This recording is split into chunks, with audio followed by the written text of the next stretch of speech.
Nakarating na pala sa'yo ang balitang yun. Siguro kay Presi mo nalaman, no? Ako rin naman ang nagsabi sa kanya eh. Ay oo naman. Saan pa ba yung makakasagap ng balita kundi sa akin din? Busy lang ako ngayon, Mare, kaya hindi kita natawagan agad. Hinihintay ko rin kasi ang anak at manugang ko. Dapat nga kanina pa sila nandito eh. Ma. Uy, Sherwin, Veronica, nandyan na pala kayo. Sandali lang ha, magpapaalam lang ako kay Maring Nanet. Hello Mare, tsaka na lang tayo mag-usap ha. Ay oo, dito na lang sa bahay yung madyong natin. Tawagan mo na lang din ang iba ha. Aasikasuhin ko lang muna ang anak ko. Kararating lang kasi. Oo, basta tatawagan kita ha. Ma, hindi pa ba matatapos ang pakikipag-usap nyo? Sandali na lang to anak. Sige na Mare. Ipi-PM ko na lang sa'yo ang ibang detalye ng tinatanong mo. Oo, Mare, sure na yon. Ikaw pa ba? Ay, naku. Sana hindi na lang tayo pumunta rito. Matatapos na rin makipag-usap ang mama mo. Huwag ka nang mainip. Sige na, bye na muna ha. Tsaka na lang tayo mag-usap. Basta ayos na ang usapan natin ha. Oo na, tsaka na lang tayo magtsikahan kapag kumpleto na tayo para mas masaya. Sige na, ibababa ko na to. Ay, pasensya na kayo, iho. Ang tagal na kasi namin hindi nakakapag-usap ni Maring Nanet eh.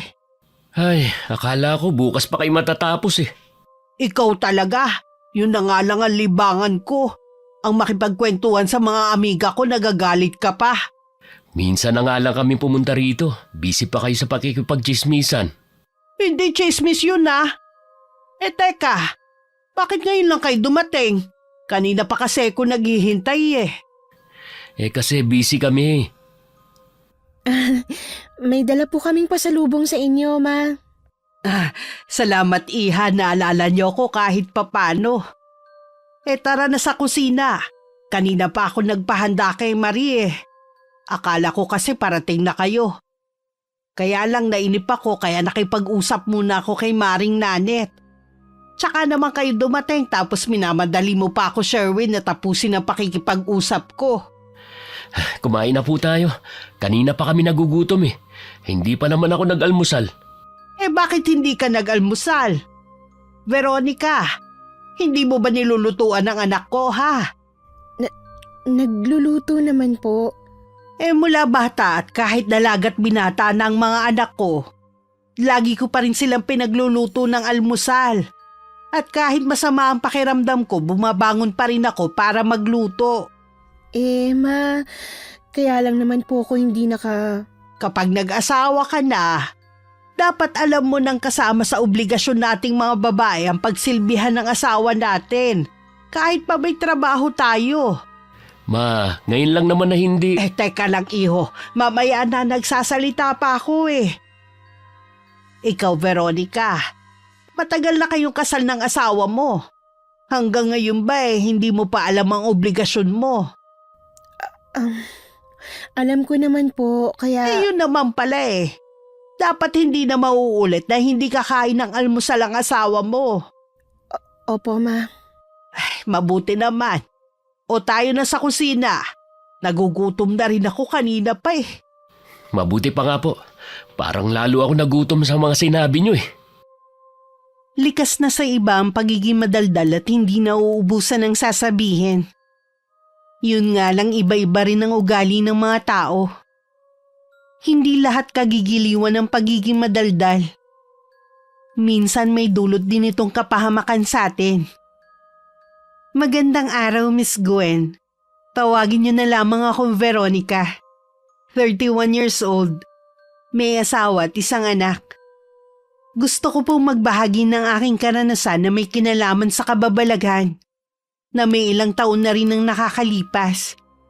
Sana katulad din ng iba ninyong istorya, kapulutan din ito ng magandang aral ng inyong tagapakinig. Sigurado naman inibago ka kapag nasa bahay ka na lang Ilang taong ka ba naman na puro trabaho eh? Yan nga rin pong sabi ni Sherwin sa akin, Tay. Sana nga makabuo na kayo. Haba 5 taon na din kayo mag-asawa eh. Yun nga po ang dahilan kung bakit tumigil na ako sa pagtatrabaho. Tinutukso na nga po ako ng mga kaibigan ko eh. Yung iba kasi, bagong kasal lang, nabuntis na agad. Huwag mo sanang mamasamay ng sasabihin ko ha. Bakit hindi niyo subukan magpatingin sa doktor? Para malaman kung sinong may diferensya sa inyo. Sinabi ko na po yan kay Sherwin. Sabi niya, wala daw sa lahi nilang baog. Sa atin din naman na. Ang sa akin lang naman, baka may ibang dahilan. Baka po nasa atin ang problema, Tay. Lagi kasi akong pagod sa trabaho eh. May nagpayo sa amin na kaibigan na subukan ko daw po na magpahinga muna sa trabaho para ma-relax ako. Gusto ko na rin magkaapo sa iyo pero ayoko naman na madaliin ka. Hindi ka tulad ng biyenan mo. Wala na yatang bukang bibig kundi apo. Nag-iisa lang po kasing lalaki si Sherwin eh. At lahat ng kapatid niya may mga anak na. Naunahan pa nga po kami ng bunso niyang kapatid na 2 taon pa lang nakasal, may anak na. Huwag ka maiinggit sa kanila. Darating din ang para sa inyo ng asawa mo. Alam ko naman po yun. Ang inaalala ko lang po, yung nanay ni Sherwin. Kinukulit niya na po ako na magkaroon ng apo sa amin eh. Tsaka, nakakaedad na rin po ko. Baka mas lalo na akong mahirapan sa pagbubuntis kung mas pipiliin ko pa rin ang trabaho ko. May punto ka rin naman. Basta, kahit ano pa maging desisyon mo, nandito lang ako para suportahan ka. Salamat, Tay. Kayo po talaga lagi ang nagpapalakas ng loob ko. Bakit nga pala kailangan pumisan pa sa inyo ng biyenan mo? Kasi po, Tay, nakasanla pala yung bahay ng biyenan ko. Kinukuha na po nung taong pinagsanlaan niya. Nagulat nga po si Sherwin. Pati yung mga kapatid niya. Ha? Saan daw ginamit ang pera? Hindi nga po namin alam eh. Tuwing tinatanong siya ni Sherwin, nahihilo o di kaya nahihimatay. Ngayon ko lang nalaman na artista pala ang biyenan mo. Oo nga po. Sabi ko nga po kay Sherwin, wag nang usisain pa. Alam naman namin kung saan napunta. Malamang sa sugal. Hindi talaga magandang inaidudulot ang sugal sa tao. Hindi naman po kasi nakikinig ang biyenan ko. Madalas na nagkakagalit pa sila ng mga anak niya kapag pinagsasabihan. Sana naman huwag ka magkaproblema sa biyenan mo. Kayo magkakasama kayo sa iisang bubong. Mabait naman po si Mama. May kadaldalan lang talaga siya. Nung 1 linggo pa nakalipat sa bahay namin ng biyenan ko. Madalas sa umaga siya na nag-aasikaso ng almusal namin. At minsan nakalinis na rin ang buong bahay. Tuwing sinasabihan namin siya na hindi na kailangan gumawa, naiinip daw kasi siya at yun naman daw ang lagi niyang ginagawa sa kanila. Dati nung wala pa kaming sariling bahay ni Sherwin, 1 taon din kami nakapisan sa bahay nito. Mabait naman siya at maasikaso. Kaya sa pagtira niya sa amin, hindi ako nag-aalala na magkakaproblema kami. Iha, hindi ba kayo kakapusin sa gastusin dito sa bahay? Kasi hindi ka na nagtatrabaho ngayon. Hindi naman po. Tsaka may ipon naman po ako. Nag-aalala kasi ako na baka maging pabigat ako dito sa inyo eh. Alisin niyo po sa isip na pabigat kayo. Masaya po kami nakasama namin kayo dito sa bahay. Salamat ha. Huwag kang mag-alala. Tutulong naman ako sa mga gawain sa bahay niyo eh. Okay lang naman po kung gagawa kayo. Basta wag lang po kayo magpapagod ng husto. Lalo kasi kung manghihina kapag wala akong ginagawa eh. Namimiss ko na nga ang pakikipagkwentuhan sa mga kumari ko.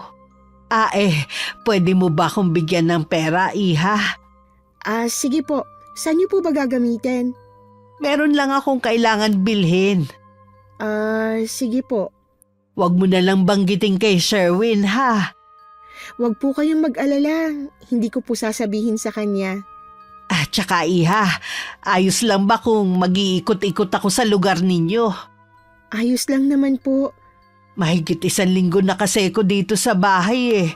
Wala man lang ako nakikilala. Gusto ko kasing magkaroon ng mga kaibigan dito. Mukha namang mababait ang mga taga rito eh. Mababait naman po. Kung gusto niyo ipapakilala. Palagay ko magugustuhan ko na tumira rito.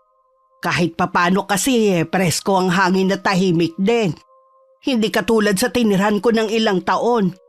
Magbubukan liwayway pa lang maririnig mo na ang ingay ng mga kapitbahay. May mga estudyante kasi na inaasikaso kaya ang ingay ng bibig nung nanay na kapitbahay ko. Ganun po yata kapag nanay na. Paano kasi ang bata pa nung nanay 5 na ang anak. At sunod-sunod pa ang edad at lahat nag-aaral na. Yung asawa naman nakikipamasada lang ng tricycle. Kulang talaga ang inuuwing pera dahil halos napupunta lang sa boundary. Kaya maaga pa lang nagbubunga nga na yung babae. Kawawa naman po palang sitwasyon nilang mag-anak. Kasalanan naman nila yun Nag-asawa sila ng maaga at nag-anak pa ng marami. Kaya swerte nyo ni Sherwin at nasa tamang edad na kayo nung magpakasal. Yun nga lang hanggang ngayon wala pa rin kayong anak. Kawawa din kayo dahil paano pagtanda nyo? Dapat kahit isa man lang magkaanak kayo. Sayang naman ang lahi nyo, no? Siguradong maganda at gwapo ang magiging anak ninyo. Yun nga pong dahilan kung bakit po ako tumigil sa trabaho. Sana nga mabuntis ka na ngayong taon. Huwag mo nang paabutin ng 30 ang edad mo. Baka kasi mahirapan ka na tapos bago mo pa mapalaki ang anak mo. Pareho na kayo nirarayuman ni Sherwin. At ako baka nakaratay na ako sa higaan. O kaya wala na ako sa mundong to. Hindi naman po siguro ako aabot sa ganoong edad bago kami magkaanak. Hindi tayo nakakasiguro sa bagay na yan. Dapat gumagawa ka rin ng paraan kung paano mapapadali ang pagbubuntis mo. Sinubukan nyo na bang sumayaw sa ubando, ha? O di kaya magdasal sa mga patron na sina San Pascual Bailon, Santa Clara, at Our Lady of Salambao. Opo, ginawa na po namin yan. Baka kailangan mo magpa-check up sa doktor, iha. Sigurado naman ako na walang diferensya si Sherwin. Baka ikaw ang may problema. Plano ko na rin pong magpa-check up kapag sa loob ng 1 taon hindi pa rin ako nabuntis. O siya, maiwan na muna kita, ha? May gagawin lang ako sandali. Sige po, ma. Oo nga pala. Ako na lang ang bahala magluto ng hapunan natin, ha? Ano bang gusto mong ulamin? Meron pa po akong baka sa ref na pwede... Alam ko na. Mag-iihaw na lang ako ng isda. May malapit na bilihan dito sa inyo. Bibili na lang ako mamaya, ha? Okay lang ba sa'yo yun? Okay lang po, ma. Wala naman pong problema sa akin. Sige. Maiwan na kita, ha? Parang ako ang napagod sa dami ng sinabi ng biyanan ko. Sa kabila ng ganong pag-uugali niya, masasabi kong maswerte pa rin ako. Gaya din ng hiling nito, hindi ko nilang binabanggit sa asawa ko na binibigyan ko ng pera ang mama niya. Hindi rin naman ako nag-isip na may ginagawa ang biyanan ko na kakaiba. Kahit madalas ang paglabas niya ng bahay. Saan ba pumupunta si Mama? Tuwing dumarating kasi ako, lagi na lang siyang wala. Nandyan lang siya sa mga kapitbahay, nakikipagkwentuhan. Mabuti nga yun para hindi siya naiinip dito sa bahay. Kung ako lang, mas gusto ko na dito lang siya sa loob ng bahay. Baka mamaya kasi kung ano-ano na dinadaldal niya sa ibang tao. Sabi mo nga, kahit nung mga bata pa kayo, ganun ang mama niyo. Hindi na yun mawawala sa kanya. Ang hirap talagang magpalaki ng magulang. Ay, naku. Huwag ka nga magsalita ng ganyan. Darating din tayo sa ganoong edad. Gusto mo bang masabihan ka rin ng ganyan ng magiging anak natin? Kung papala rin na magkaanak pa tayo. Ang bilis mo naman yatang mawalan ng pag-asa. Yung iba nga mag-asawa, 10 taon na sila bago biniyayaan ng anak, diba? Tinutukso na kasi ako ng mga kaibigan at kaopisina ko. Hindi mo naman kailangang magpa-apekto sa kanila Inaalala ko baka nga hindi na tayo magkaanak. Kaya nga umalis na ako sa trabaho, 'di ba? Dahil sa plano natin na magkaroon na ng anak, may naisip na rin ako para mawala na yung agam-agam at pagdududa mo. Ano naman? pareho tayo magpa-check up sa doktor para malaman natin kung sinong may diferensya sa atin. Wala akong diferensya. Wala kaming lahing baog. Baka ikaw may problema kaya hindi tayo magkaanak. Sige, bahala ka kung ayaw mo magpa-check up. Basta ako, pupunta ako sa doktor bukas. Bahala ka rin. Basta ako, hindi mo ako mapipilit na magpatingin sa doktor. Hindi ko na pinilit si Sherwin na magpatingin sa doktor. May takot din naman ako noong una na baka ako nga may problema kaya hindi kami magkaanak. Nawala lang ang takot ko nang makita ang resulta. Pinayuhan lang ako ng OB na iwasan ng stress at balanced diet. Pwede ang isa rin daw dahilan kung bakit hindi ako mabuntis dahil sa pagod sa trabaho.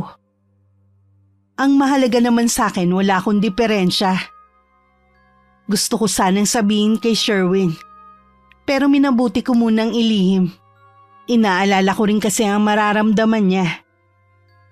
Nitong mga huling araw napapansin ko ang madalas na pag-uwi ng maaga ni Sherwin. Madalas din siyang tumambay sa labas ng bahay. Ang dahilan naman niya nagpapahangin lang siya na hindi ko binigyan ng ibang kahulugan.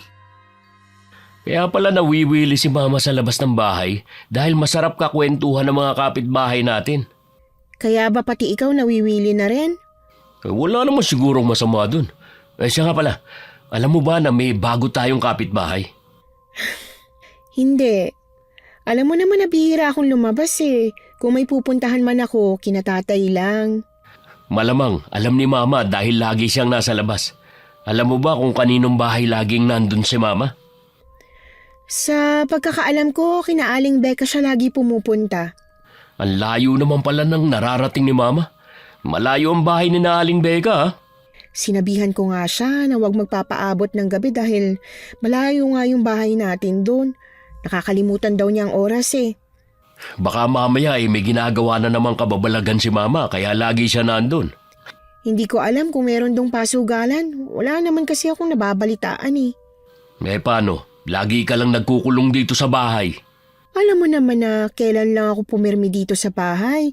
Hindi naman siguro masama kung gusto ko lang mag-relax muna. Siya nga pala. Nakapagpatingin ka na ba sa doktor? Oo. Okay naman. Iwasan ko daw ma-stress. Ang ibig sabihin, walang nakitang diferensya sa'yo? Oo. Kaya kung ako sa'yo, magpatingin ka na rin. Wala namang mawawala eh. Saka na siguro. Busy pa ako eh. Sabihan mo lang ako para masamahan kita. Laging masigla ang asawa ko nitong mga nakaraang araw. Kahit kararating pa lang niya, nagpapaalam na siya na lalabas muna. At makikipag-inuman sa kaibigan na malapit lang din sa bahay. Hindi naman ako nagkahinala sa kanya na baka meron na siyang ginagawang milagro. Isang araw naisip kong dalawin si Itay na nasa barangay ding yun. Pero malayo lang sa bahay namin. Nagulat ako sa sinabi nito tungkol sa biyanan ko. Sigurado po ba kayo sa nakita niyo? Oo naman. Ilang beses ko na siyang nakita. Malapit kasi doon ang bahay ng batang ginagamot ko. Wala sana akong balak sabihin pero nandito ko na rin lang kaya tama lang na malaman mo. Si Mama talaga. Doon niya siguro dinadala yung perang binibigay ko. Alam mo kasi anak, kapag ganyang lulong na sa sugal, hindi mo kagad yan mayaalis sa tao. Kailangan nyo ring tulungan siya para makaalis sa bisyo. Kung ipapaalam ko kay Sherwin, sigurado na mag-aaway silang mag-ina. Ayoko naman na ako pa yung maging dahilan. Kilala naman ni Sherwin ang kanyang ina. Ang gawin mo, kausapin mo muna si Balay, baka makinig sa'yo. Ganun na nga pong gagawin ko. Kaya pala tinatapos na niya mga gawain sa bahay at lumalabas na. Isa rin siguro sa dahilan yung naiinip ang biyanan mo sa inyo. Ako nga rin po naiinip pero naghahanap na lang ng mapaglilibangan. Hindi po biro na mapirmi lang sa bahay. Hindi naman ako sanay. Hindi ka pa rin ba nagdadalang tao? Hindi pa po eh. Nagpatingin na rin po ako sa doktor. Wala pong problema sa akin. Si Sherwin kaya? Ayun po, nagmamatigas pa rin. Ay, bahala na nga siya. Plano ko, kapag sa loob ng 1 taon hindi pa rin ako mabuntis, babalik na ako sa trabaho. Mag-usap muna kayo ng asawa mo tungkol sa bagay na yan. Lagi naman po kami nag-uusap. Ang iniisip ko ngayon, si Mama. Kung sakali na malaman ni Sherwin ang ginagawa ng mama niya, ano kaya ang pwede niyang gawin? Malamang po paalisin niya si Mama sa bahay. Baka patirahin niya daw po sa bahay ng isa sa mga kapatid niya. Ayaw naman po doon ng mama niya kasi nga po, mga manugang lang ang may trabaho. Mas maganda pa rin po ang buhay niya sa amin. Ang mabuti pa, kausapin mo ang biyenan mo. Sabihin mo sa kanya na hindi niya pwedeng gawin dito yung ginagawa niya dati. Habang nag-uusap nga kami ni Itay, dumating ang isa kong kapatid. Napasarap ang kwentuhan namin kaya madilim na nang maalala ko ang oras. Nagmamadali na ako noon umuwi. Malapit na ako sa bahay nang mapansin ko ang parang anino malapit sa gate. Nang malapit na ako, bigla yung nawala. Nagtaasan pa ang mga balahibo ko sa katawan. At dali-dali na akong pumasok sa loob ng bahay. Wala pa nun si Sherwin. At nadatnan ko naman si Mama na nagluluto sa kusina. Kinausap ko na siya habang wala pa ang asawa ko. Lumarawan naman sa kanya ang gulat at hindi makatingin sa akin ng diretso. Nakikiusap ako sa iyo, Iha. Huwag mo tong sasabihin kay Sherwin, ha? Wala po akong balak sabihin sa kanya, Ma. Pero sana po, tigilan niyo na po yung ginagawa niyo. Naglilibang lang naman ako eh. Naiinip kasi ko dito sa bahay. Tsaka maliit na halaga lang naman ang pinangsusugal ko eh. Kahit na po. Diyan sa maliit na halaga nag-uumpisa ang pagkalulong sa sugal eh. Tsaka po, baka meron magsabi kay Sherwin. May mga kaibigan po dito ang asawa ko. Pangako, Iha, hindi na ako laging magsusugal. Basta wag mo lang akong pagbawalan. Tsaka hindi naman sa lahat ng pagkakataon nagsusugal kami. Pero Mama… Lahat gagawin ko, Iha. Basta wag mo lang akong pagbawalan, ha? Sige po. Pero mangako kayo na hindi na mauulit ang nangyari noon, ha? Magkano lang naman ang ibinibigay mo sa akin eh. Pinagkakasya ko lang yun. Pangako din na unti-unti ko na rin aalisin. Pero wag mo naman akong biglain. Sige po. Dumating na yata si Sherwin. Maiwan ko po muna kayo, Ma. Sasalubungin ko lang po ang asawa ko. Paglabas ko ng bahay, nakita ko na nasa may gate si Sherwin. Sinabi lang niya na may dumaan na kakilala at binati lang niya. Bigla ko naman naalala ang nakita kong anino kanina. Nakaramdam na naman tuloy ako ng pangingilabot. Sa hapunan iniisip ko pa rin ang nakita ko. Binasag naman ng asawa ko ang kanina pang namamayaning katahimikan. May nangyari ba dito sa bahay habang wala ako? Wala naman, Iho. Bakit mo naman naitanong? Galing nga pala ako kanina kay Itay. Kumusta naman sila ron? Okay naman sila. Ginabi na nga ako ng uwi ngayon dahil dumating si Danica. Napasarap ang kwentuhan namin. Ayos lang naman na dalawin mo sila. Alam ko naiinip ka na rin dito sa bahay. Ako rin, Iho, naiinip na dito sa bahay eh. Halos araw-araw naman kayong maalis ah. Ano nga palang ginagawa nyo kina Aling Becca? Nakikipagkwentuhan lang naman. Baka naman meron na kayong ginagawang milagro ah. Grabe ka naman, Iho. Ano naman ang gagawin ko sa kanila? Kilala ko kayo. Kahit saan kayo pumunta, laging nangangate kamay nyo na magsugal. Kahit tanungin mo pa si Becca kung anong ginagawa namin doon. Sa tingin ko naman hindi na uulit si Mama. Hayaan na lang natin siyang maglibang. Inaalala ko lang baka mamalaya na lang natin na nakasanla na ang bahay natin. Hindi naman ganun kakapal ang mukha ko para pakialaman ng buhay nyo. Mabuti naman po. Sa kwarto namin mag-asawa, hindi agad ako nakatulog. Hindi pa rin maalis-alis sa isip ko ang nakita ko. Bata pa lang kasi ako noon, bukas na ang third eye ko. Minsan nga napagkakamalan na akong may sira sa ulo noon at weirdo ng mga kaklase ko. Dahil sa kung ano-ano ang nakikita ko. Nasa high school na ako noon nang maisipan ni Itay na isara ang third eye ko. Dahil nagiging sagabal na yun sa akin. Gusto nila ni inay na maging normal ang buhay ko. Mula nga nun wala na akong nararamdaman o nakikita pa. Ngayon na lang ulit. Posible kaya na nabuksan ulit ang third eye ko? Dahil sa iniisip ko, hindi ko na alam kung anong oras ako nakatulog. Kinabukasan walang pasok si Sherwin, kaya hindi ako gumising na maaga para asikasuhin siya. Wala silang mag-ina sa loob ng bahay. Naisip kong baka nasa labas. Nagtimpla lang ako ng kape at saka lumabas ng bahay. Nakita ko pang pumasok ng gate namin ng asawa ko at mukhang masaya. Oh, mabuti, gising ka na. Nauna na kaming kumain ni Mama. Maaga kasi siyang umalis eh. Saan siya nagpunta? Doon sa kapatid ko. Mamayang hapon naman eh, nandito na rin siya. Ah, talaga? May kausap ka ba sa labas? Ah, oo, yung kapitbahay natin. Meron lang tinanong sa akin. Bakit nga pala tinanghali ka ng gising ngayon? Hindi kasi ako nakatulog kagabi eh. Bakit, may problema ba? Hindi ko kasi alam kung paano sasabihin eh. Ngayon ka pa mag-aalangang magsabi eh, matagal na tayo nagsasama. Tingin ko kasi bukas na ulit ang third eye ko. Oh, bakit mo naman nasabi? Di ba sabi mo, sinara na yan ng tatay mo noon pa? Oo nga, kaya hindi rin ako sigurado. Baka namamalikmata lang ako kagabi. May nakikita ka na naman ba? May nakita kasi ako kagabi na anino sa labas ng gate. Nang malapit na ako, bigla na lang naglaho. Ah, baka nga namamalikmata ka lang. Eh, kung sakali na maulit, sabihin mo na agad sa akin. Oo, nagtataka nga ako bakit ngayon lang ako nakakita mag-aapat na taon na tayo sa bahay na to. Sabi mo sa labas ng gate, hindi kaya ligaw na kaluluwa lang yon? Posible nga. Tatanungin ko na lang kay Itay kung posible bang bumukas ulit ang third eye pagkatapos ng ilang taon.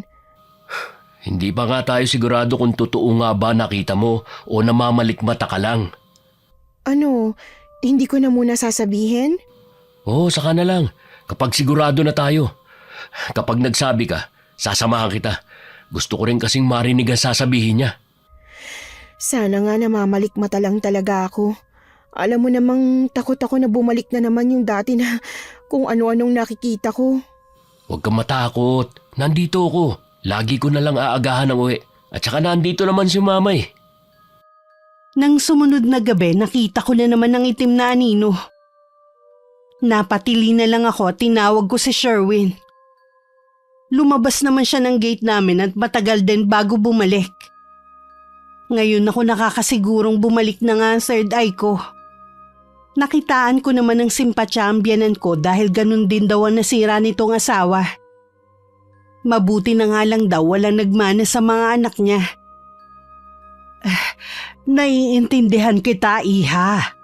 Nung nabubuhay pa nga ang asawa ko Lagi ko yun namumura kapag sinasabi niyang nakakakita ng nilalang na hindi namin kauri. Nagtataka naman po ako kung bakit bumalik ulit ang third eye ko. Matagal na itong naisara ni Itay. Hindi kita masasagot sa bagay na yan, Iha. Baka po naligaw lang yun dito sa atin. Kasi sa labas naman lagi nakikita ni Veronica eh. Pwede rin naman. Tsaka mabuti kung walang makakaalam. Alam mo naman ang mga tao. Hindi naman katulad natin na naiintindihan ang kalagayan ng asawa mo. Nakikiusap po ako sa inyo, Mama. Itikom niyo ang bibig niyo sa mga bagong kakilala niyo sa lugar na ito. Maaasahan mo ko sa bagay na yan, Iho. Alam ko naman ang hindi dapat sabihin sa iba, no? Bukas magpapausok ako para itaboy kung ano bang nilalang yun. Mabuti pa nga, Iho. Kahit ako kasi kinikilabutan na rin Para tuloy ayoko na umuwi ng gabi. Hindi naman kayo dapat nagpapagabi sa labas hindi kaya kayo nagdala dito ng nilalang na yun? Baka sumabay nung umuwi kayo. Tumahimik ka nga dyan. Huwag mo akong pagbibintangan dahil wala akong third eye para magsama ng hindi nating kauri. Ngayon lang kasi nangyari to Matagal na po kami sa bahay na to. Ngayon lang may nangyaring ganito. Tigilan mo nga ako, ha? Hindi na ako natutuwa sa mga sinasabi mo. Huwag mo namang sisihin si Mama. Wala naman siyang ginagawang masama eh. Tama. Ikaw talaga, Sherwin. Wala nang respeto sa akin bilang nanay mo. Pasensya na, Ma. Nadala lang ako eh. Ewan ko sa'yo. Mula nang tumira ako sa bahay na to pakiramdam ko nag-iba na ang trato mo sa akin. Ano bang nagawa ko sa'yo, ha? Ma, Nagagalit ka pa rin ba dahil sa pagkakasanla ng bahay natin? kahit sino naman, Bahay naman namin yun ng papa niyo, ha? Wala kang karapatan na magalit sa akin. Huwag mo sanang kakalimutan na dahil sa akin kaya ka nasa ganyang kalagayan. eto na naman kami. O ayaw mo na pinagsasabihan ka? Porke matanda ka na at may sariling trabaho. Pwede ba, Ma? Ang pinag-uusapan natin, yun nangyayari kay Veronica. Bakit kailangan mo isingit ang sa inyo? Nakakainis ka na kasi Yang mga sinasabi mo sa akin. Humingi na po ako ng pasensya eh. Nagdadrama pa kayo. Kita mo nga yung pananalita mo sa akin. Bahala ka na nga sa buhay mo. Hindi mo na nga talaga ako kailangan dahil matanda na kayo. Wala nang may kailangan sa akin. Ma, sandali lang po. Huwag muna kayo umalis. Hayaan mo na muna ang mama mo. Magpapalipas lang yun ang sama ng loob. Ikaw naman kasi, alam mo namang maramdamin si mama kung ano-ano pang sinabi mo. Nakakainis na minsan ang kadramahan niya eh. Ganun talagang matatanda. Hindi ko pa makausap si Itay kasi tuwing pupunta ako sa bahay namin, lagi siyang wala. Sabi ng kapatid ko, laging sinusundo para manggamot. Nagbilin na lang ako na kung pwede si tatay na lang ang pumunta sa bahay kapag hindi na siya busy. Habang pauwi ako, napansin kong iba ang titig sa akin ng mga tao. Titingin sa akin tsaka magbubulungan pagkatapos. Ramdam kong ako ang pinag-uusapan nila. Hanggang sa makita ko ng mga tsismosa nagkukumpulan sa tabi. Malakas nilang pinarinig na ako nga ang pinag-uusapan nila. Sa sobrang hiya, mabilis na akong umuwi. Nang umuwi si Sherwin, sinabi ko sa kanya ang tungkol sa mga nalaman ko. Tingin sa akin ang mga tao dito. Nababaliw na dahil kung ano-ano daw ang nakikita ko. Malamang si Mama na naman ang nagpakalat niyan. Kahit kailan talaga, hindi niya mapigilan ang kadaldalan niya. Huwag ka mag-alala. Kakausapin ko si Mama pagdating niya. Ano nang gagawin natin? Huwag mo nalang pansinin ang sinasabi ng ibang tao.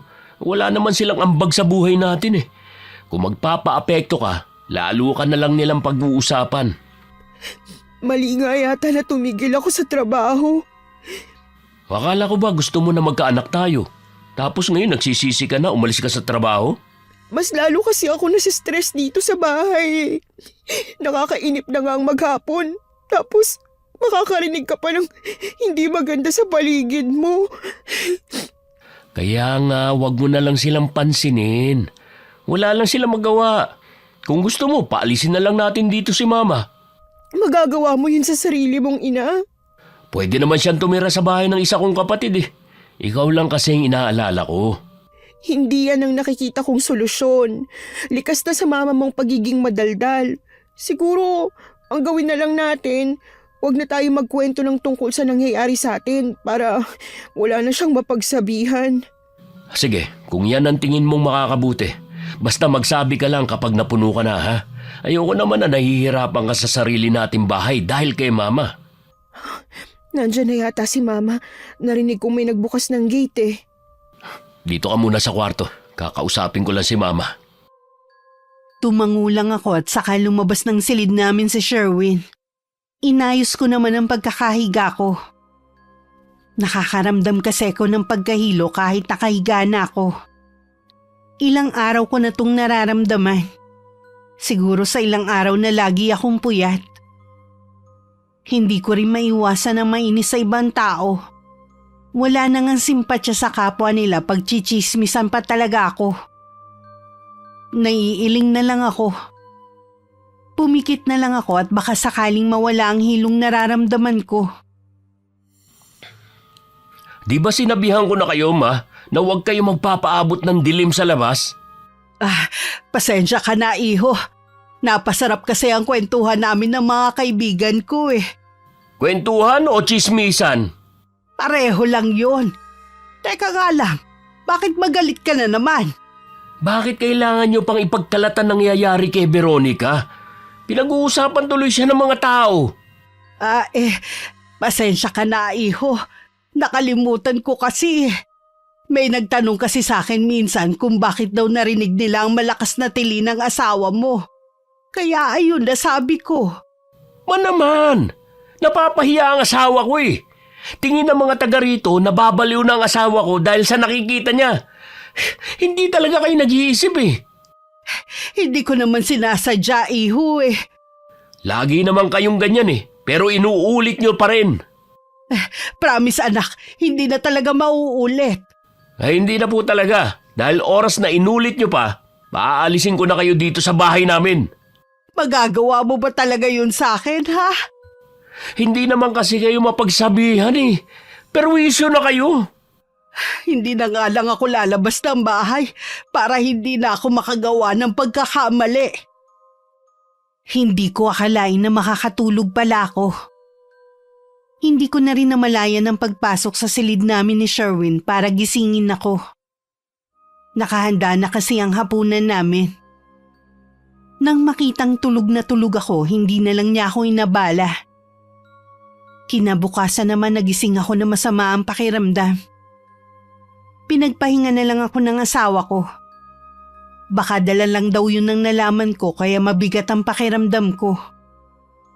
Gusto ko na rin sanang bumangon pero nakakaramdam pa rin ako ng hilo na ipinagtataka ko na. Pipilitin ko na sanang bumangon dahil nakakaramdam na rin ako ng pagkalam ng sikmura. Maya-maya nakarinig ako ng sunod-sunod na katok. Agad ko namang binuksan ang pinto. Pwede bang pumasok, iha? Oo naman po. Hindi ka kasi naghapunan eh. Tapos ngayon wala ka pang almusal.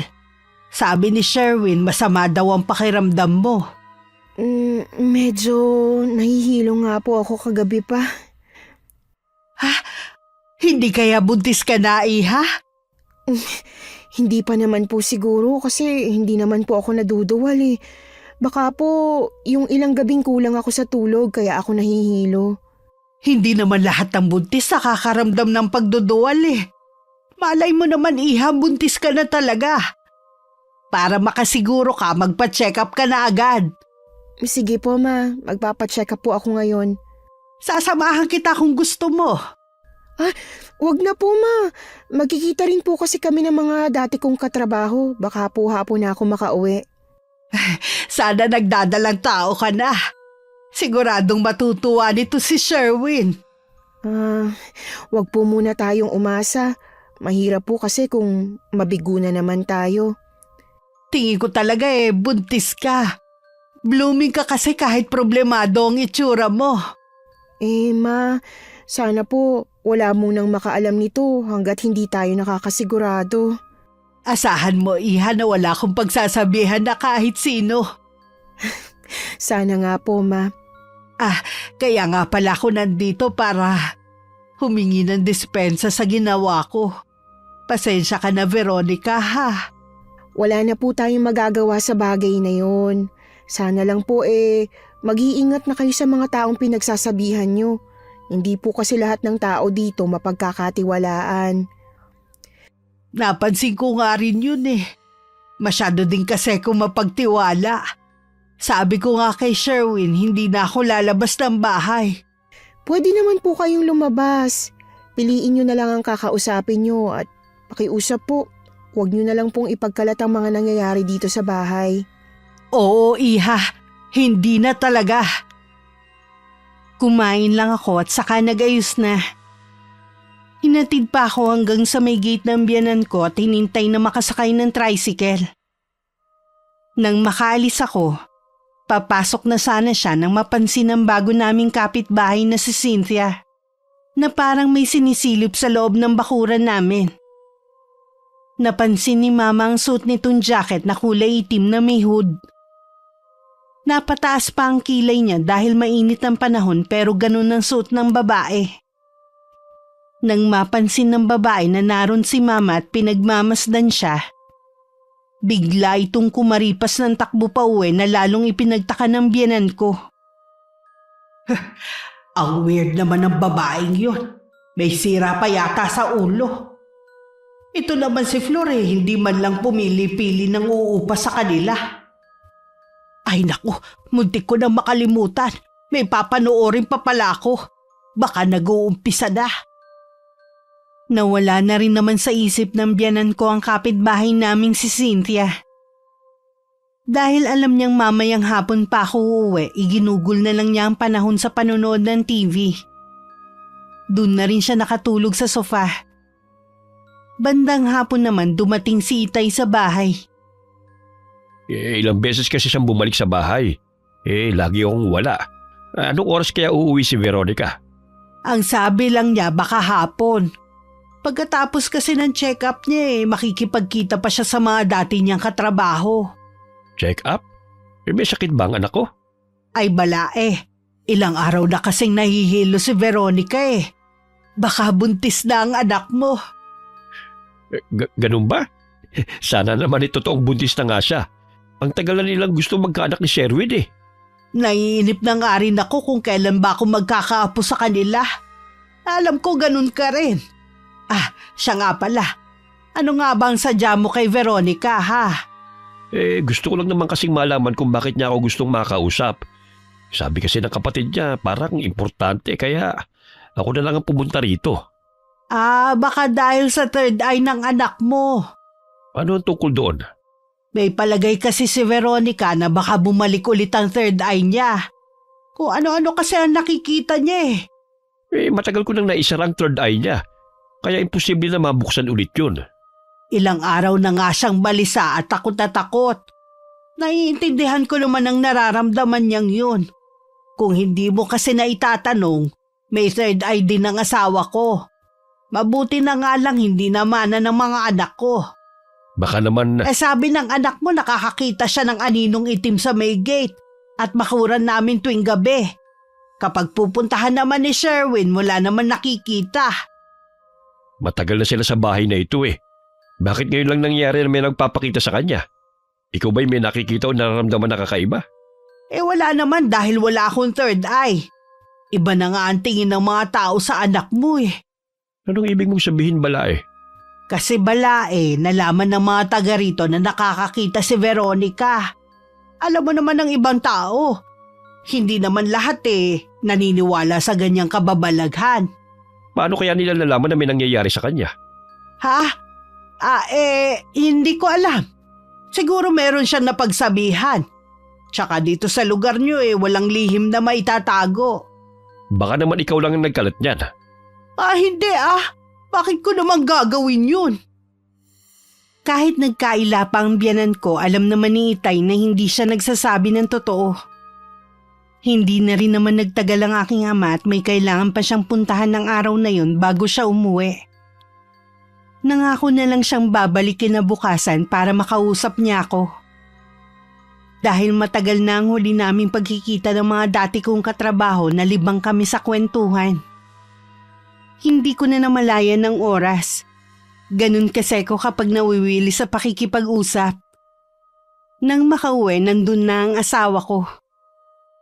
Mukhang nawili ka sa pakikipagkita sa mga kaibigan mo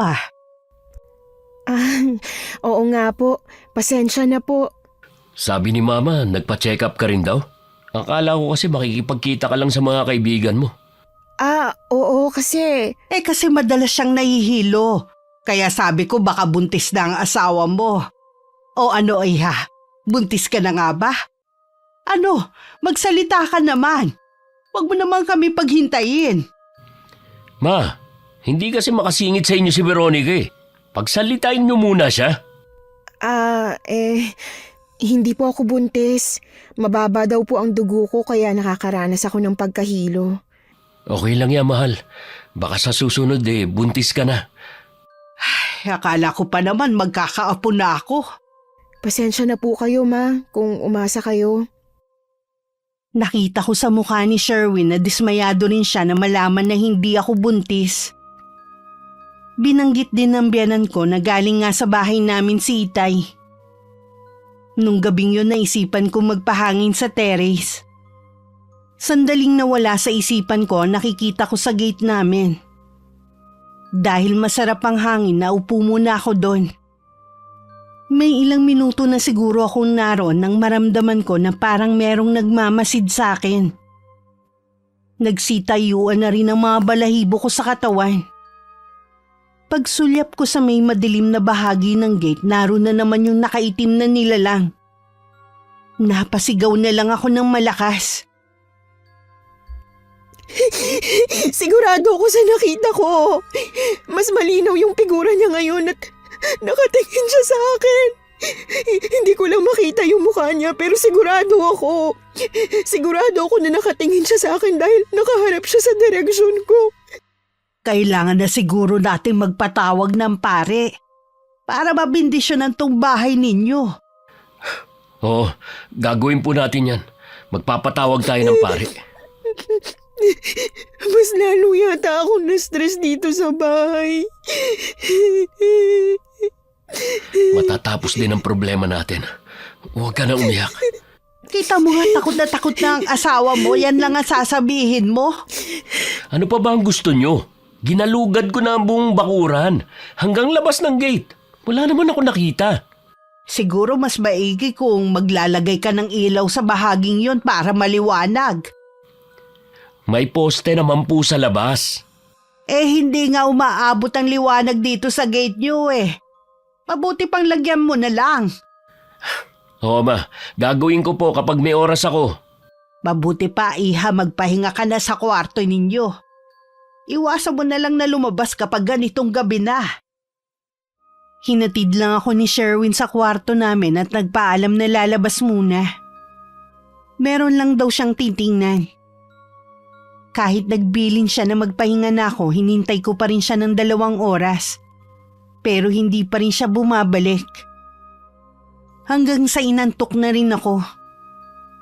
Kinabukasan kahit mabigat ang katawan, bumangon pa rin ako para ipaghanda ng almusal si Sherwin. Gising na rin ng mga sandaling yun ng biyanan ko na agad akong kinumusta. Okay naman na po ang pakiramdam ko. Sigurado ka ba na okay ka na? Oo naman. Basta sa lalong madaling panahon, lagyan mo na ng ilaw ang parteng yon. Kahit kasi ako natatakot na rin eh. Baka po mamaya o bukas ko lagyan. O paano? Alis na ako. Tapos ka na ba agad kumain? Oo, baka malate din kasi ako sa trabaho eh. Mag-iingat ka ha. Iha, pagkatapos nating mag-almusal, pwede ka muna magpahinga. Hindi na po ma. Gusto ko sanang maglakad-lakad sa labas. May gusto lang akong tingnan. Sigurado ka, Iha? Opo. Di sige, sasamahan na rin kita. Sa may bakuran lang naman kami hanggang sa labas ng gate. Tumayo ako mismo kung saan ko nakita ang nakaitim na nilalang na yun. Hindi ko na alam kung anong iisipin ng mga sandaling yun. Pakiramdam ko lalong nagulo ang tahimik kong buhay kung kailan napirme ko sa bahay. Binasag naman ng biyanan ko ang pananahimik ko. Kilala mo na ba si Cynthia, Iha? Ayun oh, yung babaeng nakatingin dito. Kilala ko lang po sa mukha. Cynthia po pala ang pangalan niya. Ewan ko ba, mabigat ang dugo ko sa kanya eh. Naman, mukha namang mabait yung tao eh. Huwag kang basta-basta magtitiwala sa mabait na itsura. Madalas kaya sila ang may tinatago. Mabuti pa po pumasok na tayo. Pupunta nga po pala sila Itay ngayon. Bago kami pumasok sa gate, nilingon ko muna ang babae. Nakatingin siya sa akin. Ngumiti ako pero wala siyang reaksyon. Dahil hindi ko naman kilala ang babaeng yun, hindi ko siya masyadong inisip. Pero hindi si Mama. Kita talaga sa kanya na ayaw niya dun sa babae. Sabi ng mga kakilala ko dito sa lugar niyo, Mailap daw talaga ang Cynthia na yon. Para bang takot sa tao? Tsaka, bakit naman niya naisip na dito mangupahan? Ang dami naman sa ibang lugar. Baka po dito niya nagustuhan sa lugar natin. Sabi niyo nga, tahimik ang lugar namin at mababait naman ang mga tao. Hindi ko lang kasi maiwasan na magtaka Dahil malayo ang lugar na to sa pinapasukan niyang trabaho. Ano po bang trabaho niya? Waitress daw sa isang restaurant. Isa pa yan sa pinagtataka ko Ang mahal kaya ng upa niya sa bahay. Magkano lang ang sahod sa trabaho niya? Di ba nakakapagtaka yun? Malay niyo naman po marami siyang racket. Iba talaga ang kutob ko sa babaeng yun. Bakit ka naman natatawa? Daig niyo pa po ang naglilihi Halata na mainit ang dugo niyo sa tao kahit wala namang masamang ginagawa sa inyo. Aalamin ko kung anong tinatago ng babaeng yon. Ay naku ma, hayaan niyo na lang po siya. Gusto ko lang naman malaman kung taga saan ang babaeng yon. Hindi ko naman siya guguluhin Hinayaan ko na lang si Mama kung ano ang gusto niyang gawin. Mag-isa na lang ako sa bahay. Hindi ko alam kung magtatagal ba si Mama sa labas. Ilang sandali lang naman dumating na rin si Itay. Nagmano muna ako sa kanya at saka ko siya dinala sa terrace. Gusto ko kasing ituro sa kanya kung saan ko nakikita ang itim na anino. Sarado ng third eye mo kaya imposible na meron ka pang nakikita. Tsaka sabi mo, dito ka lang nakakaramdam. Ano po kayang nakikita ko? Wala akong nararamdaman na kahit na ano Hindi po kaya nasisiraan na ako ng bait? Huwag mo sabihin yan. Sigurado na merong paliwanag ang nangyayari sa'yo. Kailangan mo lamang maging matapang. Naalala ko po kasi yung nakaraan kung paano maging ibang tingin sa akin ng ibang tao. Kalimutan mo na yung nakaraan. Tapos na yun. Hindi na yun mangyayari. Naisip ko nga baka meron lang nang loloko sa'yo Sino naman pong gagawa sa akin nun? Hindi ko pa alam. Pero huwag mo munang sasabihin sa asawa at biyenan mo hanggat hindi tayo nakakasiguro. Sige po, Tay. Tuwing sasapit ang gabi, pilit ko nilalabanan ng takot na nararamdaman ko. Gaya ng araw na yun na wala pang asawa ko at ganun din ang biyenan ko. Lingid sa akin nasa malapit lang si Mama. Mula kasi nang makita niya nag-uusap ang asawa ko at ang kapitbahay naming si Cynthia noon, bigla siya nagkaroon ng pagdududa.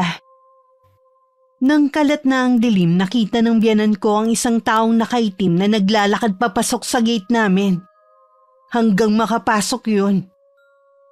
Hindi na siya nag-aksaya ng panahon.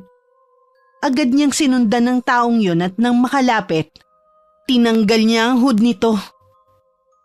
Ha! Ikaw? Sabi ko na nga ba meron kang tinatago Ikaw palang nananakot kay Veronica. Saan ka pupunta? Bumalik ka rito, babae ka!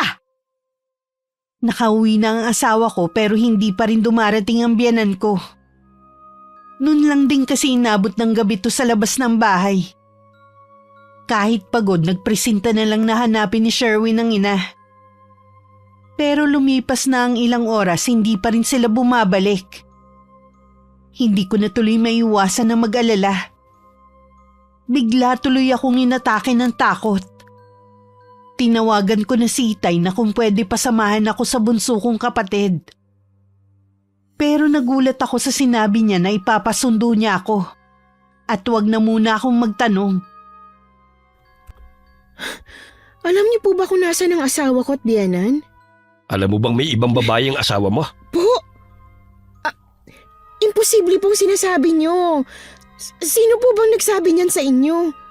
Mismong biyanan mong nakahuli sa babae ng asawa mo at umamin na ito sa panlolokong ginagawa niya sa inyo.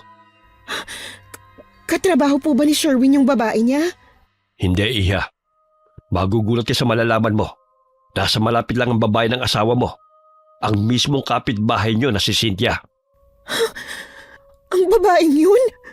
Hindi ko maintindihan. Paano sila nagkaroon ng relasyon? Ayon sa babaeng yon, may 1 taon na raw silang magkarelasyon. Lumipat daw siya dyan para magkalapit sila. Baka raw kasi magtaka ka kung palaging gagabi ng uwi ang asawa mo dahil sa pagkipagkita sa kanya. Mahayop sila! May dapat ka pang malaman, anak. Kahit ako, gusto ko silang durugin sa ginawa nilang yun sa'yo. Ano pa pong ginawa nila? Yung nakikita mo na nakaitim, si Cynthia yon. Pinapalabas lang nila na bumalik na yung third eye mo para pagtakpan ng panloloko nila sa'yo. Pinaniwala ka nila na may nakikita ang ibang nilalang para hindi mo mahuli si Sherwin kapag lumalabas siya ng gabi. Kaya pala ang tagal niya minsang bumalik. Ginawa pa nilang dahilan ng pagkakaroon ko ng third eye. Paano nila ako nagawang paglaruan?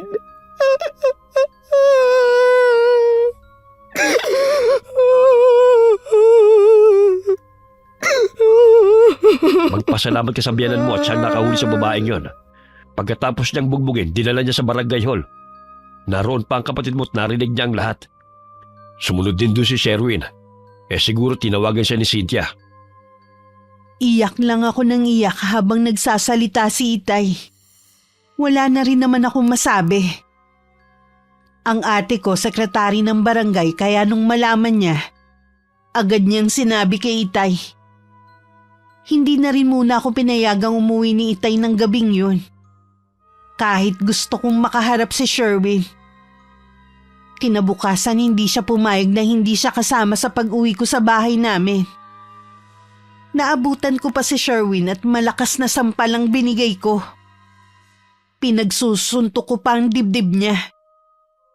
Hinayaan lang naman niya ako hanggang mapagod ako. Paano mo ako nagawang lukohin, ha? Ginamit mo pang pagkakaroon ko ng third eye noon. Ang sama mo! Para pagmukain akong tanga! Ano? Habang takot na takot ako, tumatawa kayo ng kabit mo, ha? Magsalita ka! Patawarin mo ako, Veronica. Hindi ko naman sinasadya eh. 1 taon mo na akong niloloko at nagawa mo pang ibahay sa malapit ang kabit mo. Sasabihin mo ngayon na hindi mo sinasadya? Hanggang ngayon, gusto mo pa rin akong gawing tanga.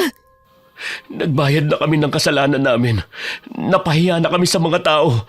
Binugbog na ni Mama si Cynthia at posibleng mawalan siya ng trabaho. Tama lang na mapahiya kayo. Dapat pati ikaw mawalan ng trabaho dahil walang hiya ka. Patawarin mo na ako, mahal. Magsimula ulit tayo. Pangako, hindi ko na uulitin. Huwag mo akong matawag-tawag na mahal. Huwag mo rin akong mahawakan. Nandadiri ako sa'yo. Mag-usap naman tayo, please, Veronica. Kung kinakailangan lumuhod ako, gagawin ko. Kahit pa ulit-ulit ka pang lumuhod, hindi na nun mabubura ang ginawa mong kasalanan sa akin. Isinakripiso ko ang maganda kong trabaho para sa pamilya natin. Tapos ikaw, nagpapakasarap lang pala sa babae mo. Ang kapal ng mukha mo. Kung ganun, bakit ka pa bumalik dito sa bahay? Talaga bang inubos na ng babae mong laman ng utak mo? Ha? Natural! Nababalik ako dito para kunin ang mga gamit ko. Hindi ko na kayang matagalan yung pagmumukha mo. Kaya mula ngayon, hiwalay na tayo. Umalis ka sa daraanan ko! Veronica, nakikiusap ako. Pag-usapan natin to. Huwag mo namang sayangin ang 5 taon nating pagsasama dahil sa minsang kong pagkakamali. Malay ko naman kung minsan ka lang nagloko. Biruin mo, sa laki ng tiwala ako sa'yo. Napaniwala mo ako na bumalik ng third eye ko. Ikaw na asawa ko pa talaga manggagago sa akin. Veronica! Umalis ka sa amin dyan! Hindi ako bayolenteng tao. Pero sa mga oras na to, kaya kitang patayin! Nakatungo na tumabi na lang si Sherwin sa daraanan ko. Tuloy-tuloy ako sa kwarto namin at kinuha ang maleta sa ilalim ng higaan namin. Pumasok naman ang biyanan ko na umiiyak. Mahigpit ko siyang niyakap at ganun din siya sa akin. Ilang sandali rin kami nag-iiyakan bago ko kumalas sa pagkakayakap sa kanya. Talaga bang desidido ka na makipaghiwalay kay Sherwin? Hindi ko na po kayang makisama sa kanya pagkatapos ng mga ginawa niya. Dapat kami ang umalis sa bahay na to at hindi ikaw. Si Sherwin ang nagkasala. Kaya tama lang na siya ang paalisin mo. Mas malaki pa rin po ang ambag niya sa bahay na to kaysa sa akin. Tsaka po, mas maaalala ko lang ang ginawa niya kung dito pa rin ako titira. Babalik ka na ba sa bahay ng tatay mo? Opo, doon po muna ako pansamantala. Pwede ba akong dumalaw sa iyo ron? Oo naman po, kahit anong oras, pwede kayong dumalaw sa akin. Lagi ko pa rin ipagdarasal na sana magkaayos kayo ng anak ko. Hindi ko po alam. Salamat po pala ha. Dahil sa ginawa niyo, nabuko ang panloloko sa akin ng dalawang yun. Kung hindi lang ako naawat ang ibang tao baka nakalbo ko na ang babaeng yun.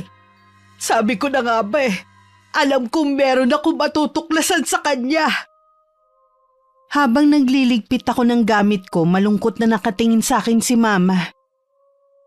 Panaka-naka niyang inaabot rin sa akin ng ilang gamit ko. Baka sa kanya ang sobrang lungkot at pagtutol na umalis ako. Samantala masinsinan rin kinausap ni Itay si Sherwin. Matinding pagpipigil lang sa sarili ang ginawa nito para hindi mabigwasan ng suntok ang asawa ko. Patawarin niyo ako, Tay. Hindi ko po talaga sinasadya. Mahal na mahal ko po ang anak niyo. Nakikiusap ako sa inyo, kausapin niyo si Veronica. Ayoko masira ang pamilya namin. Ang kapal naman ng mukha mo para makiusap sa akin. Ikaw ang sumira sa pamilya mo. Wala kang aasahan sa akin. Inaamin ko naman po na nagkamali ako.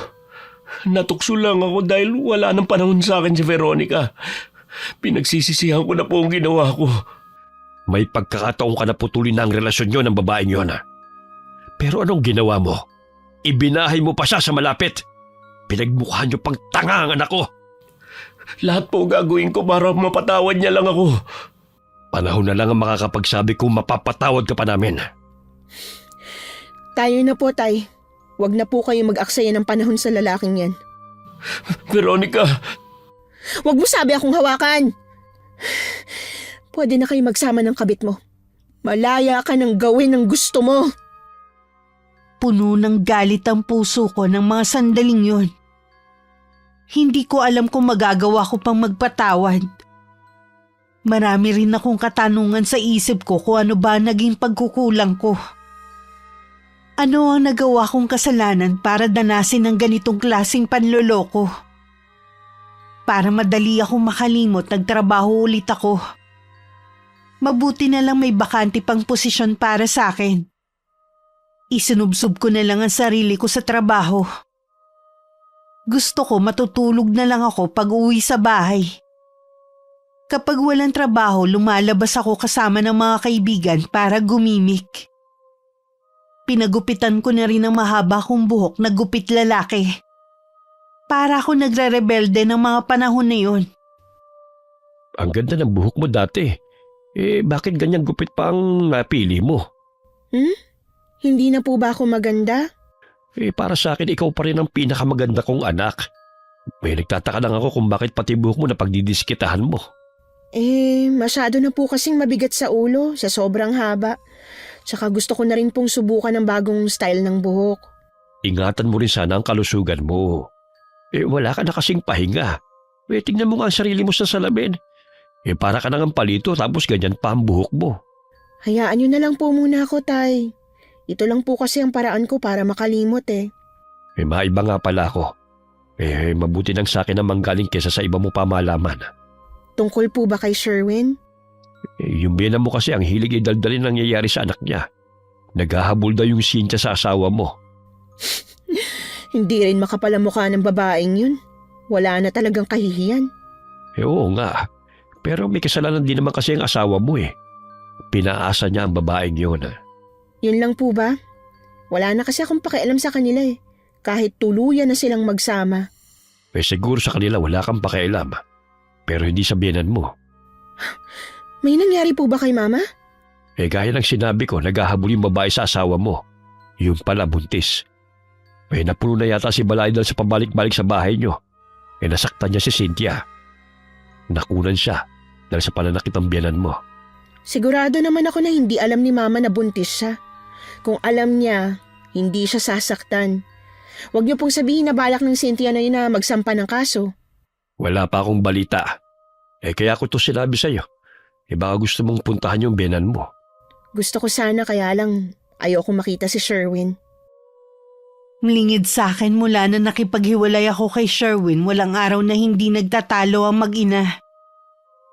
Kahit mabunga nga ang biyanan ko, hindi naman siya yung tipong konsentidorang ina. Gusto rin niya kasi na wag magsawa sa kakasuyo sa akin ng anak niya. Mula kasi nung bumalik ako sa poder ni Itay, hindi ko na siya hinarap. Huwag mong sabihin na pinuntahan mo ang babaeng yon. Ano? Balak ba niya akong sampahan ng kaso? Kinumusta ko lang po ang kalagayan niya. Kinausap ko rin siya na kung pwede, huwag na kayong ireklamo. Pumayag naman siya. Ang kulit naman kasi niya eh. Pabalik-balik siya rito. Tsaka balay ko ba naman ang buntis pala siya? Huwag na kayong mag-alala. Hindi na siya magpapakita sa atin. Uuwi na po siya sa probinsya nila. Mabuti naman kung ganon. Kabit lang naman siya pero ang lakas na loob niya maghabol. Pasalamat nga siya hindi kayo parehong kinasuhan ni Veronica eh. Siguro naman ngayon wala nang manggugulo sa inyo. Kaya pwede mo nang suyuin ang asawa mo. Nakakapagod na pong magpabalik-balik sa kanila. Hindi naman ako hinaharap. Hanggang ngayon galit pa rin siya sa akin. Kahit naman sinong babae magagalit ng ganon. Pero huwag kang sumuko. Pagpapalamig lang po muna ako ng sitwasyon. Napapabayaan ko na po ang trabaho ko. Dito muna ako magfo-focus. Kakausapin ko rin ang asawa mo. Baka sakaling makinig siya sa akin. Sana nga po, ma. Pero kilala ko ang asawa ko. Kapag galit yon, hindi siya nakikinig kahit kanino. Susubukan ko pa rin. Kesa wala tayong gawin. Pinag-iisipan ko pa rin kung dadalawin ko ang biyanan ko. Wala na rin naman ako nabalitaan pa kung ano nangyari kay Cynthia pagkatapos niya makunan. Nasa bahay lang ako noon. Tumanggi na ako na magyaya ang mga kaibigan ko. Para kasing napapagod na rin ako sa ginagawa ko. Mag-isa lang ako noon sa bahay at nakatingin lang sa kawalan na marinig ko ang pagtawag ng biyanan ko. Napangiti na lang ako nang makita ko siya sa may pinto. Agad ako nagmano at yumakap sa kanya. Namiss ko rin naman siya. At alam kong ganun din siya sa akin. Kumusta ka na, Iha? Bakit naman ganyan ang gupit ng buhok mo? Para maiba naman po. Sa bagay, maganda ka pa rin naman. Napadalaw po kayo. Siyempre, namiss kita. At gusto ko rin makita ang kalagayan mo. Ayos lang naman po ako at medyo busy lang po sa trabaho. Sana naman, Iha Bigyan mo pa ng isang pagkakataon ng pagsasama niyo ng anak ko. Wala na naman si Cynthia Uuwi na daw siya ng probinsya at hindi na ulit manggugulo. Kahit wala na po si Cynthia, mahirap na pong ibalik ang nawalang tiwala. Naiintindihan naman kita. Pero sa akin lang Huwag mo naman sanang isara ang puso mo para sa anak ko. Hindi ko naman sinabi na ngayon, sa mga susunod na araw o kaya buwan. Alam ko naman na mahal niyo ang isa't isa Hindi agad mawawala yun. Nangako naman si Sherwin na hindi na uulitin ang ginawa niyang kataksilan sa'yo. Hayaan niyo na po muna na maghilom ang sugat na ginawa niya sa akin. Tsaka ako po pag-iisipan ang sinabi niyo.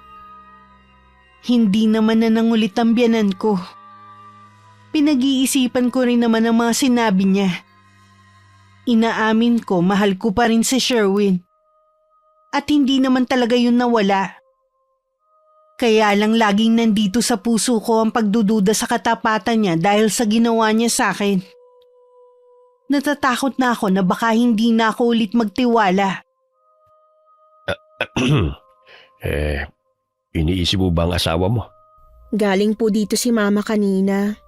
Umuwi na daw ng probinsya si Cynthia. Hindi na raw siya manggugulo sa amin ni Sherwin. Mabuti naman kung gano'n nabawasan ang alalahanin mo na baka nagkikita pa rin sila. Naguguluhan po ako, Tay. Anak, timbangin mo sa puso mo mga masasaya niyong sandali. Maging mga kabutihan na nagawa ni Sherwin sa nagawa niyang kasalanan. Ikaw lang kasi makakapagpasya kung tatanggapin mo pa ba siya ulit sa buhay mo. Kung ano man ang maging desisyon mo, anak, nandito lang ako para suportahan ka. Salamat po, Tay, kasi lagi kayong nandyan para sa aming magkakapatid. Kahit may pagkakataon kayo nun na mag-asawa, mas pinili niyo pa rin kami. Nangako ko sa nanay niyo nung bago siya mamatay.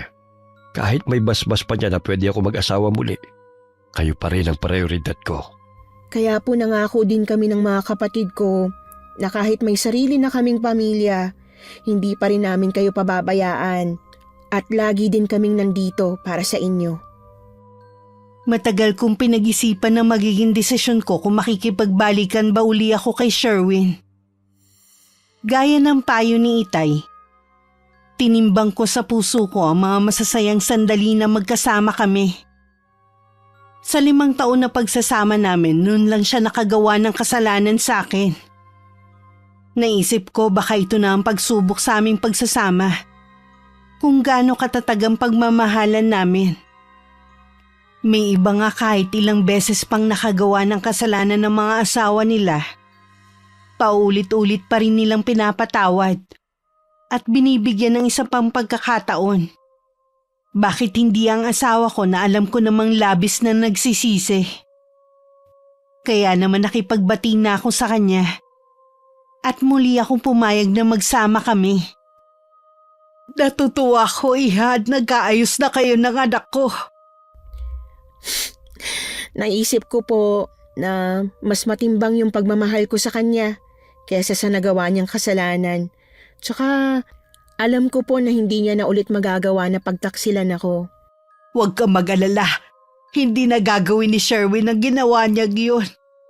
Kapag inulit pa niya, sa akin na siya mananagot. Ma, ayos lang po ba kayo? Oo naman. Bakit mo na itanong? Dumudugo po kasi ang ilong niyo. Ha? Oo nga no. Baka dahil sa init kaya ako binabalingoy-ngoy. Teka, ikukuha ko po kayo ng yelo. Wag na, Iha. Hihinto rin ito. Ngayon lang po ba dumugo ang ilong niyo? Oo, sa panahon nga lang siguro. Napansin ko po kasi na namumutla kayo. Wala naman ako nararamdaman na kakaiba sa katawan ko eh. O kalang siguro ako maputla dahil sa mapusyawang kulay ng balat ko. Huwag ka na mag-alala sa akin. O kita mo, huminto na rin ang pagdurugo. Ngayon na nandito na po ako, huwag na kayong magpapakapagod sa gawaing bahay ha, ako na ang bahala. Pwede na kayong pumunta sa mga kaibigan nyo. Sa totoo lang, Iha, mula nang mawala ka, tinamad na rin akong lumabas eh. Maliban na lang kung sila mismo ang pumupunta dito sa bahay. Basta po kapag nainip kayo, pwede kayong lumabas. Kung kailangan nyo ng pera, magsabi lang po kayo sa akin. Salamat, Iha. Ang bait mo talaga. Kahit si Sherwin napansin na rin ang pagtamlay ng ina. Dati din malakas itong kumain. Ngayon naman laging tamilmil sa harap ng pagkain. Kahit tutol ang biyanan ko, dinala na namin siya sa doktor para maagapan ang anuman sakit niya. Nagkakaedad na rin kasi si Mama. Kaya kailangan talaga na ingatan na rin ang kalusugan nito. Niresetahan naman siya ng vitamins at para sa buto. Okay naman na resulta ng check-up niya. Akala namin bubuti na ang lagay ni Mama. Dahil may mga nireseta sa kanya ang doktor. Pero wala pa rin pagbabago rito. Baka kailangan lang makasagap ng sariwang hangin ni Mama. Dalhin kaya natin siya sa dagat. Magandang idea nga yan. Sige, sa linggo, dalhin natin siya sa dagat. Nilulutuan ko nga siya ng mga paborito niyang ulam pero ganun pa rin eh. Wala pa rin siyang ganang kumain. Di ba sabi naman ng doktor niya, kapag naubos ang gamot at vitamins ni Mama, ibalik natin siya. Baka pwede mag-request na palitan ng vitamins niya. O kaya, Ipatingin natin kay Itay si Mama. Baka mahiyang siya sa paraan ng panggagamot ng Itay ko. Pwede rin naman. Dinala nga namin sa dagat si Mama. Natuwa naman ito dahil taon na rin nung huli siyang pumunta sa dagat. Pag-uwi namin, sumigla naman siya at bumalik na sa dati niyang gana sa pagkain. Pero makalipas lang ang 1 linggo na namlay na naman ang biyanan ko. Ibinalik namin siya sa doktor pero wala naman nakitang diferensya sa kanya. Anong nararamdaman niyo, Ma? Wala naman ako nararamdaman na kakaiba sa katawan ko eh. Kayo lang tong OA ang pag-aalala. Nakikita kasi namin ang unti-unting pagbagsak ng katawan niyo. Tapos wala na naman kayong ganang kumain. Normal lang siguro to dahil nagkakaedad na ako. Bakit naman yung tatay ni Veronica? 68 na, malakas pa rin. Ikukumpara mo na naman ako kay Balae. May herbal yata yung iniinom eh. Ma, gusto niyo po papuntahin ko dito si tatay para matingnan kayo? Wag na, iha. Nakakaya naman sa tatay mo kung aabalahin pa natin eh. Wala naman talaga akong sakit. Magsasabi naman ako kung meron ako nararamdaman. Sige na nga po, magpahinga na po kayo. Sa labas lang kami ng asawa ko. Iniwan na namin si Mama sa kwarto niya. Palaisipan din sa akin kung ano nangyayari kay Mama. Wala naman siyang sugat sa katawan para masabi na merong sumasalbahe sa kanya. Nangangayayat nga lang siya at bumabagsak ang timbang. Palagay ko doktor talaga ang kailangan ng biyanan ko. Oh, ano iniisip mo? Baka espesyalista ang kailangan ni Mama. Pa-check up ulit natin siya para malaman ang tunay niyang sakit. Tatawag na lang ako sa opisina para magpaalam na hindi ako papasok bukas. Naisip ko nga na baka may kumukulam kay Mama. Pero wala namang siyang sugat sa balat. Hindi rin naman lumalaki ang tiyan niya. At hindi rin naglalagas ang buhok. Yun kasi ang senyales na merong kumukulam sa isang tao. Dahil sa nakasaradong pinto ni Mama ako nakatingin, hindi ko na napansin ang biglang pamumutla ng mukha ni Sherwin.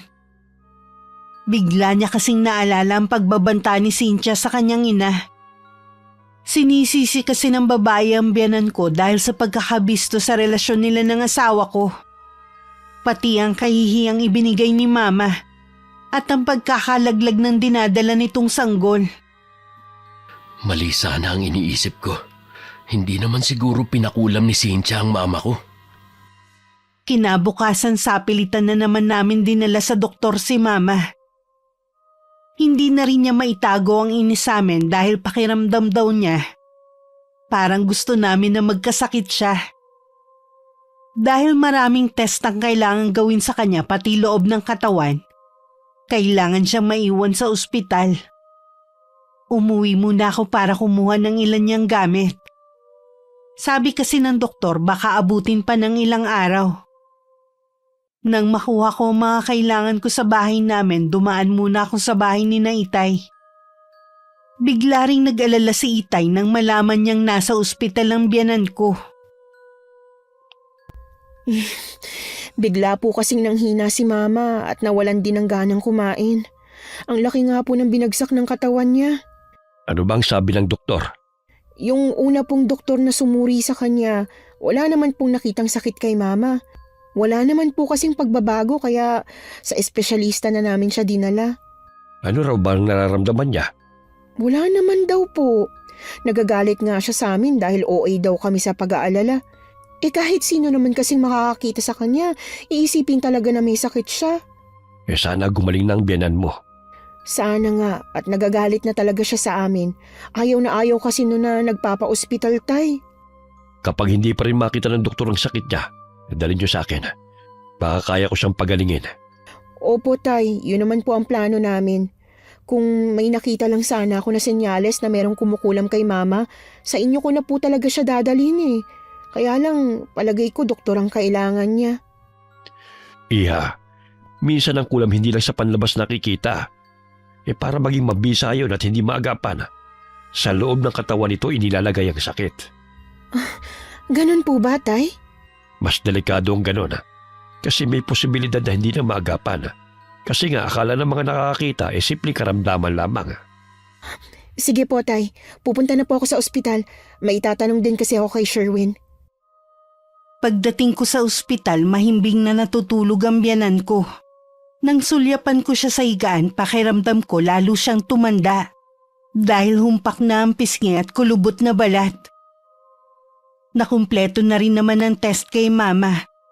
At hihintay na lang ang resulta bukas. May binanggit si Itay kanina. Hindi naman daw porke hindi nakikita sa balat ng tao walang kumukulam. May alam ka ba na nakagalit ng mama mo? Si Cynthia lang naman. At siya lang din ang nagbanta kay Mama. Anong klaseng pagbabanta? Naipaparanas din niya ang naranasan niyang hirap kay Mama. Hindi ko naman yun sineryoso. Lalo na umuwi na siya ng probinsya. Dapat pala talaga kay Itay muna tayo dumiretso. Kapag lumabas na ang resulta ng test kay Mama, kahit wala pang sinasabi ang doktor, ilabas na natin siya rito. Hindi ko alam kung mas gugustuhin ko na lang na may sakit ang mama mo kaysa malaman na merong kumukulam sa kanya. Kung sakali man na kinukulam si Mama, may tiwala naman ako na mapapagaling siya ng tatay mo. Oo naman. Bilin nga din ni Itay na doon na tayo dumiretso kapag nakalabas na tayo ng ospital. Pareho kaming hindi mapakali ng asawa ko. Laman ng isip ni Sherwin paano kung kinukulam nga ang kanyang ina. Walang dapat sisihin kundi siya dahil nadamay lang ang mama niya sa ginawa niyang kasalanan. Magkahalo rin ang nararamdaman ko. Dahil lang naman sa pagtatanggol niya sa akin kaya niya nagawang awayin ng kabit ng asawa ko. Alam ko namang hindi rin ito sinasadya na madamay pati ang sanggol na nasa sinapupunan ni Cynthia. Nang lumabas ang resulta gaya ng nauna, wala silang nakita na anumang sakit ni Mama. Nagmadali na rin kaming umuwi at sa bahay na lang ninaitay namin dinala ang biyanan ko. Nagtataka naman si Mama kung bakit dun namin siya dinala. Bakit dito niyo ko dinala? Wala kasi makitang sakit ang mga doktor na tumitingin sa inyo. Baka po kay tatay gumaling kayo. Hindi kita maintindihan. Ma, baka po kasi pinapakulam kayo ni Cynthia. Kasi pinagbantaan niya kayo dati. Ang babaeng yun.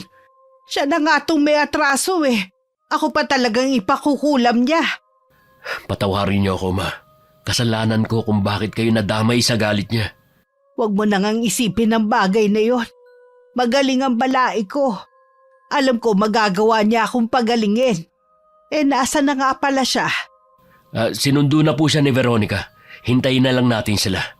Ano kaya ang karamdamang ibinigay sa akin ng babaeng yun? Baka nasa loob ng katawan niyo. Hindi po kasi makita sa labas Mahusay siguro yung mangkukulam na nilapitan niya. Hindi kasi natin agad nalaman Siguro ang gusto niya unti-unti akong pahirapan hanggang mamatay.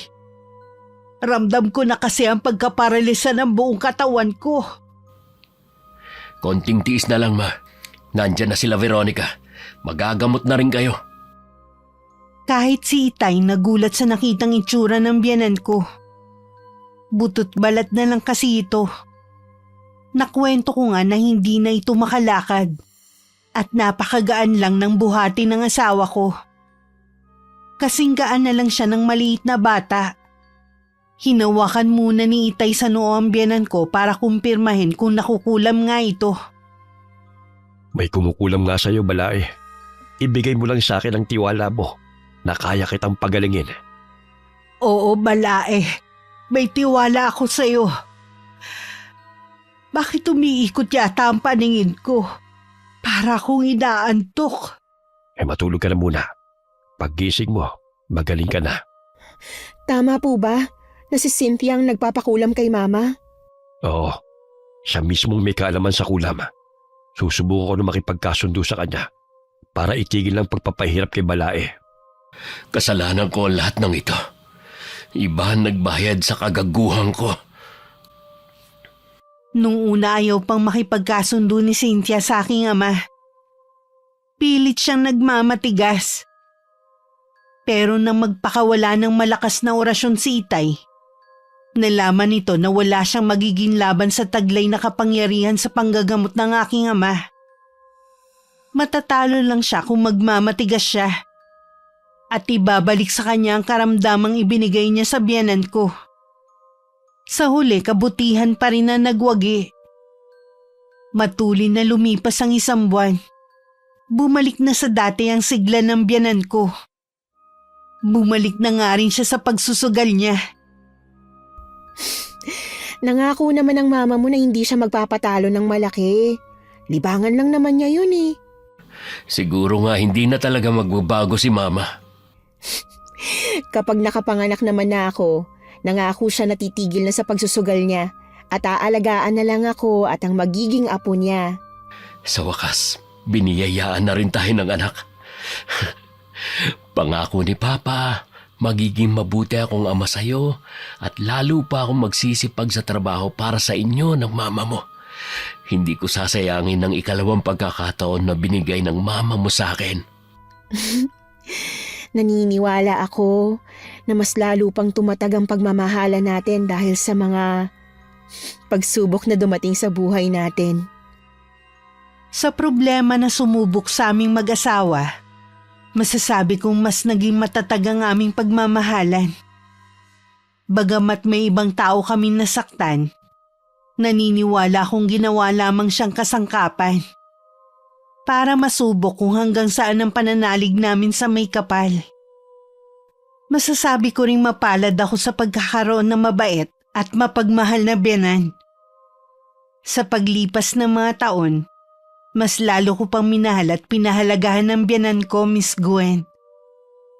Wakas. Okay, sana nagustuhan niyo ang kwento natin ngayon. Gusto ko nga palang magpasalamat kay Miss Anne sa pag-guest niya sa kwentong ito. Huwag niyo pong kalimutang mag-subscribe din sa channel niya, sa Miss Anne Horror Stories. Marami pong salamat. Shoutout po tayo. Shoutout kay Aprilyn Gliane. Belated happy birthday kay Mirna Alfaro. Hello kay Lisa Takada from Japan. Hi kay Aslam Lisa. Hello kay Nong Puamo. Hi kay J. Roven Gutan from Tuguegarao. Hello kay Romel Moreno from Quezon Province. Hi kay Dylan from Hong Kong. Hello kay Dayan Bautista from Australia. Hi kay na Maria Reg Picache, Leila Lominoque, Jamie Picache Morales, Clarence Josh Mantala, Hazel Joy Don, Ezekiel James Don, Sabrina Jazz Don from San Jose del Monte, Bulacan. Hello kina Althea Orada, Akisha Orada, Jocelyn Acuin Baluyot, Reynaldo Baluyot, and Patricia May Baluyot from Barangay EJ Dulay, Lawang Northern. Hi kay Dara Constantino from Dubai. Hello kay Sobrevilla Marisan. Hi kay Aljon Adolacion from Bitaoyan. Shout out sa Agodo family from Antipolo. Hello kay Inang Ausa from Batangas. Hi kay Myrna at sa mga kasama niya sa Kuwait. Ingat kayo palagi dyan. Hi kay na Jude Barros, Jelian, and PJ from Cabuyao, Laguna. Hi kay na Michelle Manuge at Rocky Manuge.